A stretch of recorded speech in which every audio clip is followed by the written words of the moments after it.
Rajim. Bismillahirrahmanirrahim. Assalamu alaikum, my dear students of second year. Today we are resuming our online lectures after your winter vacation.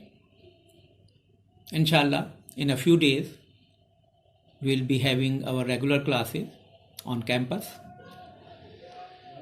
So today I have made up my mind to discuss one of your poems, Once Upon a Time. This poem is written by Gabriel Imomotimi Okara. It's a simple poem, though comparatively a long poem. Its theme is the difference that we notice in our attitudes as we grow up. All of us know that a child is innocent, simple-minded, and whatever he shows, whatever he displays is true and faithful. But as we grow, we learn how to use diplomacy, how to conceal, hide our actual thoughts and feelings, and how to behave in a hypocritical way before others. So that's the theme of this poem. Let's go through the poem first of all, and along that I'll be explaining some part of the poem, and then we'll analyze the poem in detail afterwards also. So once upon a time, son, they used to laugh with their hearts and laugh with their eyes, but now they only laugh with their teeth, while their eyes block cold eyes surge behind my shadow. So here, presumably, a father is talking to his son, and he tells him, or he complains, that there was a time when people used to be sincere. When they laughed with their hearts and their eyes. Their hearts and eyes reflected their true feelings. But now they laugh only outwardly. They just show their teeth when they laugh. Inwardly, they are not happy. They just show, they just pretend that they are laughing. Their eyes are ice block cold. Their eyes are as cold as an ice block, which shows that their eyes don't reflect their inner happiness. And they surge behind my shadow. People are not actually interested in me. They are not interested in making me happy. They look at me with their blank eyes. There was a time, indeed, they used to shake hands with their hearts, but that's gone, son. Now they shake hands without hearts, while their left hands search my empty pockets. Another complaint made by the poet or the father is that in the past, people were sincere in their attitudes. When they shook hands, it was out of sincerity. Their hearts were with them in shaking hands. But now that time is gone, and they shake hands only outwardly, whereas their left hand, usually right hand is shaken, so their left hand search his pocket. They want to know what he has to offer them. They are interested in monetary gain. Well, feel at home, come again, they say, and when I come again and feel at home once, twice, there will be no thrice, for then I find doors shut on me. Well, another attitude of the people is being criticized here, that usually a guest is welcomed for the first time and he is asked to feel at home and he is asked to visit again also. And if the same guest happens to come again, he is shown some degree of hospitality even then, but not the third time. When the same guest arrives the third time, the hosts turn a cold shoulder towards him and actually they shut their doors on him. So he is not welcomed again. So I have learned many things, son. I have learned to wear many faces like dresses: home face, office face, street face, horse face, cocktail face, with all their comforting smiles like a fixed portrait smile. So here the poet concludes that actually people wear many faces, and he himself over time has learned how to wear many faces. And he compares faces with dresses, as we have different dresses to wear at home, for offices, when we are on the street, or when we are playing host, or when we are arranging some parties. So we have different dresses to wear. So he says that similarly, people have different faces to show on different occasions.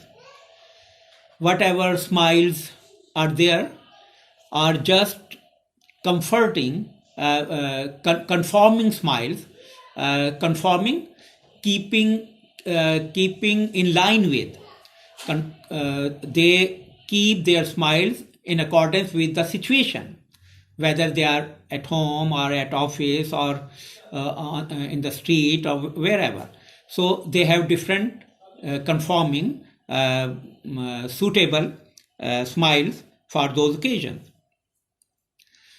And I have learned too to laugh with only my teeth and shake hands without my heart. I have also learned to say goodbye when I mean good riddance, to say glad to meet you without being glad, and to say it has been nice talking to you after being bored. So again, the poet says that he has also learned to laugh only outwardly, only with his teeth, and he has also learned to shake hands without to sincerity. And he says that he and other people use the term goodbye when actually they want to say go to hell. Good riddance is to say get rid of. When they want to get rid of someone, they say goodbye. Goodbye is a polite term, but actually what they have in their hearts is that they want to get rid of that person. Similarly, they say glad to meet you when they are actually not happy to meet a person. Similarly, it is also said that it has been nice talking to you, whereas during that talk they have been feeling bored. So the poet is again and again pointing out the difference rather the contrast that exists between our outward smiles and words and whatever we have in our hearts and in our feeling. But believe me, son, I want to be what I used to be when I was like you. I want to unlearn all these muting things. Most of all, I want to relearn how to laugh for my life, laugh in the mirror,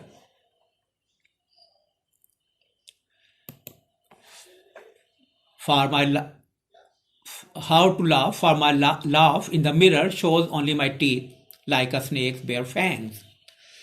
So here in this stanza, he addresses his son and says that he's not happy with his insincerity, with his hypocritic ways.